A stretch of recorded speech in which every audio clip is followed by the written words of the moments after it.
I'm Sam Roberts of the New York Times. Welcome to the New York Times Close-Up. This week we're joined by Times reporter Luis Ferré about his on-the-ground coverage of a Venezuelan family of five, their journey to New York City, a gripping story that Luis and his colleagues reported from Mexico, Texas, New York, finally Connecticut, as the family made its way. First, it's been a very busy month for the Supreme Court. Where's it tilting? What's left on the docket? Should the justices be held to a stricter code of ethics? Pulitzer Prize-winning journalist Linda Greenhouse has covered the Supreme Court for the Times more than 3 decades. She's written several authoritative books on the court. She joins us now. You've written that the Supreme Court has plummeted in public esteem. Every week seems to bring a new challenge to its image of probity and detachment. Is this the same Supreme Court that you covered when you were covering it regularly for the New York Times? Well, it's taken quite a turn.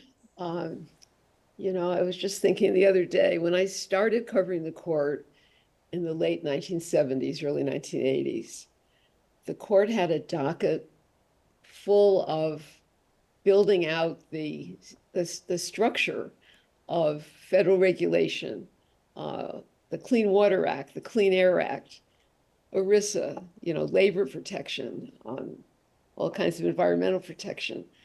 These cases filled the court's docket as the court was interpreting, what the political branches had done in late 20th century America. Now, the court's in the process of dismantling all of that. It's kind of head spinning.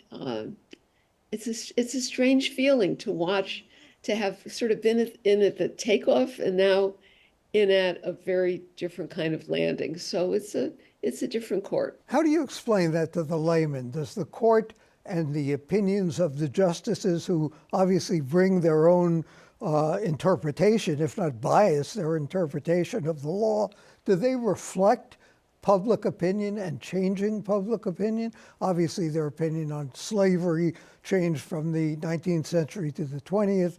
So in this case, when you're looking at an issue such as regulation or issues as complex as that, is this a reflection of changing opinion, changing interpretation of the law, or is it just politics that intrudes as it always has? Well, it's a complicated question. It's a multi-layered question with a multi-layered answer. But there was a study done about 18 months ago by a group of social scientists at Harvard who tracked the court's behavior and public opinion. And what they concluded was that until just a few years ago, the court basically reflected on major questions the opinion of the average American. Now it reflects the opinion of the Republican Party. That's a major change. And so you ask, how did that come about? Look at the confirmation process. And, we have a highly polarized and you might say instrumentalized nomination and confirmation process that reflects the polarization and the politicization of the country and the courts. And that's what we see. How would you liberalize it, not liberal with a sort of capital L, but make it more nonpartisan? Well, if I could push a button, it wouldn't actually be the button that a lot of commentators are pushing about, expand the court and term limits and all that stuff. I would bring back the filibuster for Supreme Court confirmations. Mitch McConnell got rid of the filibuster in 2017 because he wanted to get Neil Gorsuch confirmed to the seat that belonged actually to President Obama and his nominee, Merrick Garland. Trump won the election. So he wanted to fill that vacancy, and that could not have happened if you needed a supermajority because there were not enough Republicans. So McConnell got rid of the filibuster, and that means that all a president needs is 50 votes in the Senate plus the vice president. And that means there's no middle ground. A president on the right can go as far to the right as he can and still get those 51 votes. A president on the left sometime in the future can go as far to the left. And that's a bad thing for the court. I think we've seen that. And it would be a easy fix, but it would require a kind of agreed upon disarmament by both sides, and that's not going to happen. I read Bret Stephens in the New York Times on the opinion pages, and he says, look, the country has been through worse things before than the possibility of a second Trump term. We'll survive it. There is a separation of powers. I read Tom Friedman, and he says, whoa, this is going to doom the country. This is going to doom democracy if Donald Trump gets reelected. Is the Supreme Court enough of a bulwark that we should feel our democracy is protected against any kind of intrusion? Well, that's a pretty broad brush question. So, you can look at the immunity decision that came down earlier this month, and you can say, what did they think they were doing? That doesn't give me a whole lot of confidence. I don't think they ruled the way they ruled because they were in Trump's pocket. That's just too simplistic. I think it reflected a sincerely held view by the majority about protecting presidential autonomy. And, there's always going to be a rationalization for whatever the court does. It's filled with intelligent people who can kind of write their way around anything. So I don't have a huge amount of confidence. I'm more on the Tom Friedman side than on the Bret Stephens side. Here's a real hypothetical. What would this court have done on the Nixon tapes issue? Well, and of course, that was a different question. That was not immunity. That was executive privilege. And that was a unanimous opinion that the president did not have the right to shield the smoking gun tape from the independent counsel. I have no reason to think today's court would have ruled differently, but what was interesting about the whole Nixon situation is that nobody questioned at that time that Nixon could be prosecuted for illegal acts done while he was in the White House. And when Nixon resigned, so that question, the court never had to face that particular question at that time. When Nixon resigned and President Gerald Ford pardoned him, I was an adult at the time, and I don't remember a single person saying, oh, President Ford, you didn't have to pardon him because he's immune. He can't be prosecuted anyway, so why did you spend the political capital to pardon him? So that was the assumption, that there was no immunity for illegal acts conducted by an occupant in the White House. That's what's changed now. That's a big change. Indeed, it's a perspective that many of us haven't had or have forgotten, indeed. Ethics on the Supreme Court. We've seen, as you've written, challenges to ethics. What kind of rules should there be, or do we just have to accept the justices for what they are? Well, I think there's been a lot of misunderstanding, some of it deliberate, on that issue. The court does have an ethics rule. It's a black letter federal law called the Ethics in Government Act, a post-Watergate law that applies to all federal judges and requires disclosure of various kinds of receipts and activities, puts a cap on outside income and so on. That applies to all of them. The question is, how do you enforce it? And with the lower courts, there's an enforcement mechanism. With the Supreme Court, there's not, because there's no higher court to tell the justices what to do. So we have to rely on the personal probity of the individuals and on an active press, actually, that can look into these situations and penetrate the essential lack of transparency and let people know what's going on. And nothing else, nothing beyond that? Should we have a higher standard and somehow hold the justices to it?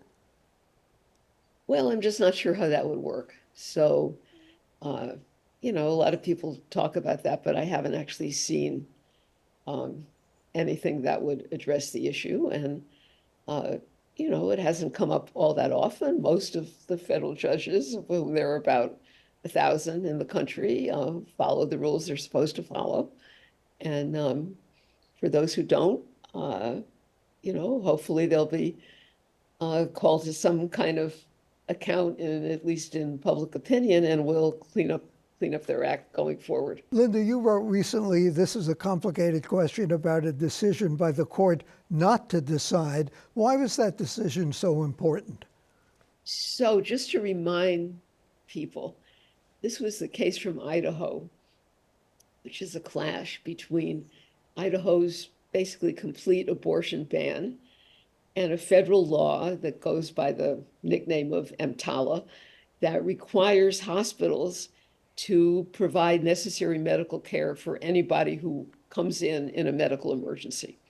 So Idaho says we don't have to follow that law because the Supreme Court's Dobbs decision allows us to outlaw abortion, and we've outlawed abortion. And we don't have to follow this law. And the federal government says there's a supremacy clause in the Constitution, and by the way, you do. So the court grabbed hold of this case at a time when it hadn't made its way fully through the lower courts.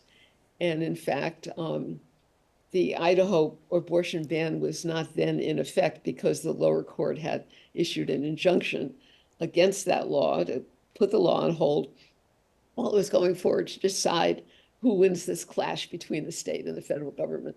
The Supreme Court swooped in January, grabbed hold of the case, which was not in an appropriate procedural posture for the court to grant review, but the court took it. The court reinstated the, or rather lifted the injunction so that the law was back in effect, and heard the case in April. This was a very aggressive act by the court.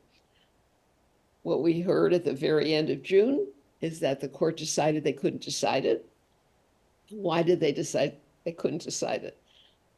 It's because, in my opinion, Justice Samuel Alito, who I think who wrote the Dobbs decision, who was the driving force behind grabbing hold of this case, who in this case wrote a 25-page opinion dissenting from the court's decision to get rid of the case. He has such an extreme view of the right of the states to ban abortion under any circumstance that he lost a court. He didn't have enough followers to form a court. He had 4 people with him when they granted the case that in that posture required 5 votes. We had 5 votes, that's a winning number, but he couldn't hold them. And Amy Coney Barrett very significantly wrote an opinion concurring in the dismissal of the case, saying basically, we made a mistake. We shouldn't have granted the case. Let the lower courts figure this out. So that's a really important divergence between Amy Coney Barrett and Sam Alito. And it shows that the aggressiveness that Alito displayed there, willing to take the court over a cliff because of his rabid anti-abortion politics, he doesn't have a court that's going to follow him over that cliff. And so I thought that was pretty darn important. And your answer shows what great perspective you can provide on the Supreme Court. Thank you so much for joining us. You can read more from Linda Greenhouse in her opinion essays in the New York Times. Coming up, an immigrant family's journey to New York City.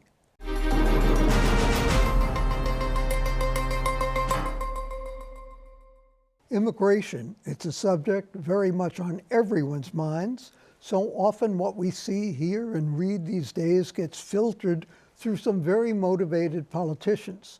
Rarely, it seems, do we get a glimpse of what many go through on their arduous journey in search of a better life in this country. New York Times immigration reporter Luis Ferré brings us that story in this week's New York Times. He and his colleagues focused on one typical Venezuelan family that arrived here in New York. Welcome and thanks for joining us. And Luis, I want to also acknowledge the work of your colleagues, Times Metro reporter Andy Newman and photographer Juan Arredondo, who did enormous work on this series. Now, you started this in Mexico. It was 3,000 miles from Venezuela, where the family started out. That was 3,000 miles from New York, where they ultimately wound up. How did the story come about? Thanks for having me, first of all. It started last year when Andy Newman and Juana Redondo were in Mexico City for another story. They were following Mayor Eric Adams on a trip there to Mexico.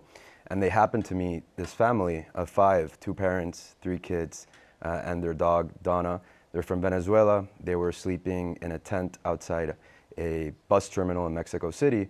And they met them briefly, interviewed them for the story they were working on at the time. But Juan, the photographer, kept in touch with them over WhatsApp because we were interested in finding a family through which we could tell the journey that many migrants take from point A to point B, right? The challenges they face along the way in Central and South America, and then the hurdles they have to contend with here in the US. And this family was open to us following them and tagging along. Why were they open? I mean, you'd think it would be sort of an invasion of privacy in a way. They were incredibly welcoming and receptive, and we obviously had to gain their trust. But they were very keen on having people know what the journey is like for many migrants and participating in a project like this. So when Juan caught wind that they were on top of a freight train on their way to the border, my editors here in New York came up to me and told me, do you want to fly down to the border tomorrow and meet this family that we could potentially profile for a Time story? I said yes, booked tickets, flew down to Ciudad Juarez and met the family for the first time, and that's how it all sort of began 9 months ago now. You must have felt conflicted, though, because as you wrote in Times Insider in the New York Times, I watched quietly, notebook in hand, as the family struggled in a way because you were not in a position to help them. You were a reporter as an observer. How did that work out? Yeah, those were very challenging moments in the reporting, probably the most challenging moments that I've faced as a reporter so far. I was put in situations where I had to witness them struggle to buy food. Sometimes they were homeless. They were, sleeping on the street while I was in a hotel room a few blocks away in El Paso in Texas. There was a night where they were sleeping in a car in Brooklyn, in a Brooklyn gas station, while I was in my apartment, a few blocks away. And I couldn't interfere because our jobs as reporters is to bear witness, to document for readers what their story is as if I wasn't there. And me interfering could have ultimately altered the trajectory of their story. So, as a human, there is that impulse of wanting to intervene, but I think our duty there was to keep our journalist hats on, be empathetic to what they were going through, and hopefully put out a story that sort of really brings readers into the struggles that they faced. Why did they become immigrants? Why did they leave Venezuela? They left Venezuela at different points over the last few years, but mostly it all happened as the country's economy collapsed, crime started going up. There was a lot of political repression under President Nicolas Maduro and his dictatorship. And so they left and tried to make it in other countries in Latin America, Chile, Peru, Ecuador, before setting their sights on the US. And they picked the US really through a very for a very simplistic reason, and it was that the kids wanted to see New York. They wanted to see Times Square, the New York that they had seen in movies. And they had also heard, right, that millions of Venezuelans have been coming to the US trying to make it here, some finding jobs, some not. And so desperate for sort of creating a new life, they set out on this journey to the US. But there was a sign at the border saying, don't come to New York, it's too expensive. Yeah, when we were at one of the shelters they were staying at right after they crossed the border in El Paso, there was this flyer that we saw posted in the shelter and numerous other areas that was actually paid by City Hall here in New York, by Mayor Eric Adams, warning migrants not to come to New York because according to the flyer, it was crowded, it was expensive, it's hard to make it here. And that's one of the efforts the city has been making to try to deter people from coming at a point where when the city is struggling to keep up with the tens of thousands of people who have come here. But clearly, those efforts don't deter everyone. How did they get from the border to New York? How did they afford to do that? Pure luck. They were out on the street in El Paso, sort of idling outside a shelter. They didn't have any money. They did not qualify for the free buses that are sending migrants from Texas to New York City. And a group of Christian missioners from Michigan saw them. They were took interest in them because of their dog, Donna. And then they... Always good to have a dog. The dog came in handy many times. And they heard their story and everything they had gone through crossing the Darien Gap, being homeless through Central America on their journey to New York. And they were very taken aback by their story. And when they got back to Michigan, they rallied a group to raise money, I think nearly $2,000, to buy them flights to New York. And it was the first time they had been on a plane as well. And on what basis would they seek asylum? What would qualify them as refugees to become citizens? Yeah, that's a good question. They face an uphill battle to claim asylum, as many migrants do. It's incredibly complex process. Majority of cases end up with judges denying asylum. You have to build a robust case.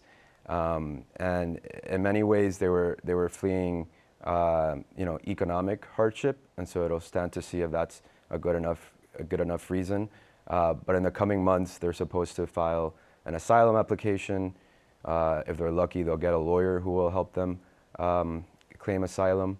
And then next year, they have their first hearing in immigration court to sort of get that case going. Luis, they got to Connecticut from New York. Then what happened? In Connecticut, they found some stability, however brief.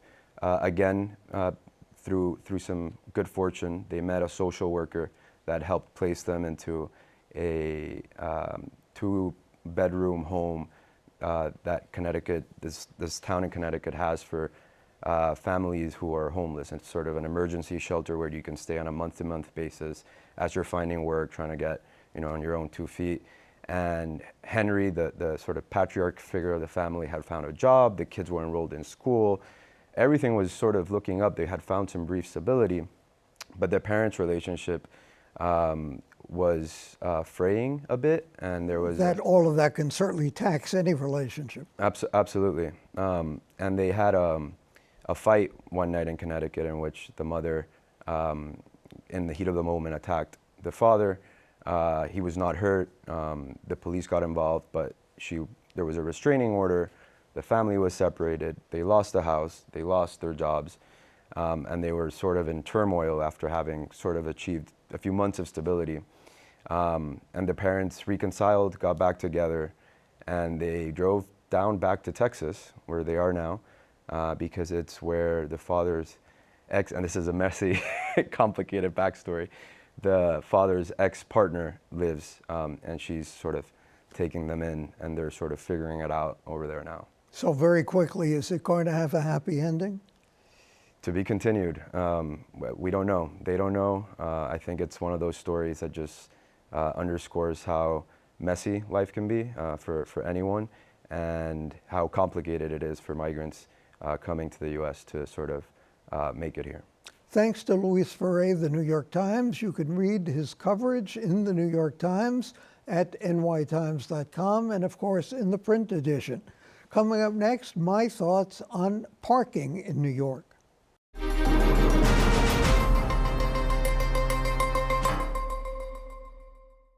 Congestion pricing may be dead, or at least on indefinite hold, but it's already extracted a price on parking. The toll was supposed to have taken effect June 30th in Manhattan, south of 60th Street. Even before then, though, some garages north of the invisible $15 fee frontier had doubled their monthly rates. For decades, one I know of had charged a relatively modest $375 for a standard-sized car. A few months ago, garage managers told customers that parking would now cost them nearly $700 a month. That's about half the average rent Americans pay for their homes. It's arguable, of course, whether anyone should drive into Manhattan. But don't forget, a lot of people live there. And recent surveys have found that a larger proportion of parking spaces in the borough's garages than ever before are used by neighborhood residents rather than commuters or visitors. In his book, Paved Paradise, Henry Graeber argues that Manhattan is already one of the most difficult places to park in the nation, and it's going to get worse. Over 4 decades of development, vacant lots and conversion of existing garages have reduced the number of parking spaces by about 20%. At the same time, thanks to technology, better policing, car thefts have plummeted, so more motorists feel safer parking on the street. Meanwhile, bike lanes, post-pandemic sidewalk cafes, double-parked vans delivering goods ordered online have gobbled up potential parking spaces. Now garbage and recycling containers may consume even more. And outside Manhattan, to develop more affordable housing, proposed zoning regulations would reduce or eliminate the number of spaces mandated for new developments. More New Yorkers use mass transit than workers anywhere else, which is why an innovation like congestion pricing to improve the subways was so important. Maybe it's time to rethink parking too. Henry Graeber argues that America is underhoused and overparked. Garage parking is expensive. Curbside parking, which might be considered the equivalent of long-term storage, is cheaper or even cost nothing.